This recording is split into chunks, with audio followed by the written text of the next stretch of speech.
A gagueira é um distúrbio de influência que acontece já na infância e de forma involuntária e de ordem neurobiológica ou muitas vezes apresenta implicações psicossociais. E o Dia Internacional que se comemora o Dia da Gagueira é no dia 22 de outubro. E para falar sobre esse assunto, a gente vai conversar agora com a fonoaudióloga Flávia Reis Cacheta, que vai falar para a gente um pouco sobre a questão da gagueira. Flávia, quais são as principais causas da gagueira? E quais são os sinais precoces que podem indicar o desenvolvimento da gagueira em uma criança?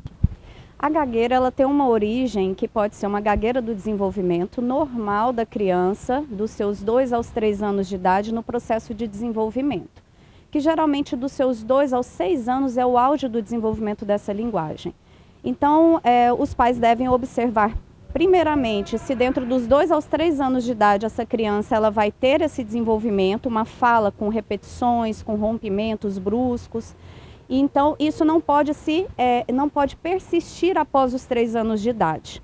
Mas é normal uma gagueira do desenvolvimento, mas precisa ser acompanhado pelo fonoaudiólogo. Existe a gagueira neurológica, que são alterações nas rotas neurais dessa criança, acometidas por qualquer traumatismos, AVC, questões relacionadas no processo mesmo do nascimento, doenças congênitas. E existem também a gagueira psicossocial, que ela é em virtude de traumas, onde o indivíduo ele é acometido por traumas, existem questões de estresse, de nervosismo, então isso tudo, o ambiente que a criança é inserida. Então são os fatores principais para esse desenvolvimento da gagueira na criança. E Flávia, como os pais e cuidadores podem ajudar uma criança que apresenta sinais de gagueira? Primeiramente, deve ser identificado se essa criança ela está passando por momentos de ansiedade, alguma pressão, ou se isso é após a entrada na escola, ou em casa, na sua convivência, né, com a família, com os irmãos, e não fazer com que a criança se sinta coagida em correções. Então, isso deve ser feito de uma forma sutil, dando modelos adequados para a criança, para que ela possa verificar se ela consegue fazer as repetições adequadas.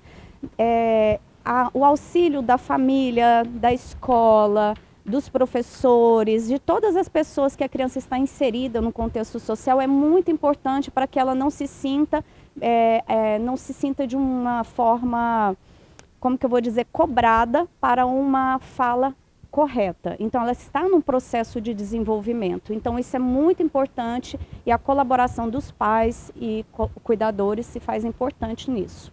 Flávia, que tipos de tratamento? A gagueira tem tratamento. Que tipo de tratamento ou terapias são mais eficazes no auxílio à gagueira? Terapias relacionadas à respiração, controle muscular, parte de conscientização dos movimentos articulatórios, da fala, e principalmente estratégias compensatórias. Isso já estamos falando de crianças um pouco mais desenvolvidas no processo da fala. Então, isso são estratégias para que é feito em consultório, associado também com um psicoterapeuta, né? O papel do psicólogo é muito importante nesse contexto também, para que a criança consiga gerenciar essas dificuldades na fala dela. Então, Flávia, a gagueira pode ser superada ou controlada sobre a questão aí da terapia, completamente da terapia fonoaudióloga. Então, quer dizer, pode sim haver um controle, né, completamente dessa questão da gagueira, se for procurar uma fonoaudióloga, né? Sim, a gagueira ela tem um bom resultado. Nós não dizemos que chega ao processo da cura total. Em alguns casos depende do contexto que por isso que precisa da avaliação de um profissional para dar o diagnóstico dessa disfluência. Mas ela pode chegar a um bom gerenciamento dessa fala e inclusive também não a cura, mas que ela consiga realmente se superar a essa disfluência. Flávia, a gente sabe que quando é criança tem aquelas brincadeiras de mau gosto, né? Tem aquelas brincadeiras, aquelas piadinhas. E como o Dia Internacional da Conscientização sobre a Gagueira ajuda a desmistificar a condição e combater esse preconceito da gagueira? Então, com relação ao Dia Internacional, né, de Conscientização da Gagueira, É importante porque traz uma realidade para que não tenha o contexto de bullying, o contexto de falta de paciência na escuta de uma pessoa, um indivíduo, uma criança que tenha uma disfluência. Então isso é importante para que o ser humano, o indivíduo, ele se sinta acolhido e ele possa se desenvolver sem gerar nenhum trauma maior. Sim, e a gagueira pode piorar nos momentos de estresse ou ansiedade, quem tem esse problema de gagueira, com a questão do estresse ou até mesmo com a questão da ansiedade, piora essa situação, Flávia? Sim, o contexto emocional é muito importante.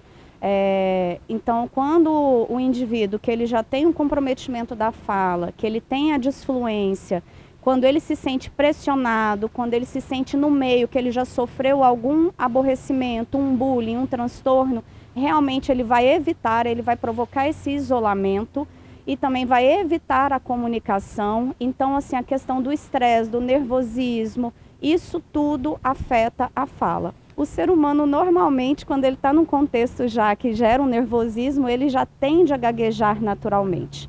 Então, isso é muito importante, pensarmos num contexto do indivíduo que ele tem sim um distúrbio da fala, ele tem uma disfluência diagnosticada. Flávia, obrigado pela entrevista. Eu que agradeço e que vocês possam ter um pouco de paciência, um pouco de tolerância, compreensão com relação, né, ao processo terapêutico. E eu chamo aí os pais, principalmente, com relação às crianças, para não tentarem, né, repreendê-las na tentativa de falar corretamente, mas que busquem um profissional para fazer uma avaliação adequada e buscar um tratamento correto. Obrigado. Então, só lembrando você que está em casa, que é pai ou mãe, que tem um filho que está com essa questão aí de gagueira, então procura um profissional o quanto antes para você poder amenizar aí os efeitos da gagueira. Igual disse o especialista aqui, pode ter cura ou pode minimizar também essa questão da gagueira. E você que tem o costume de brincar com as pessoas que são gagas, lembrando você, gagueira não é brincadeira. Então, não faça brincadeira com quem sofre essa doença de estar gaguejando. Eu volto com você aí no estúdio.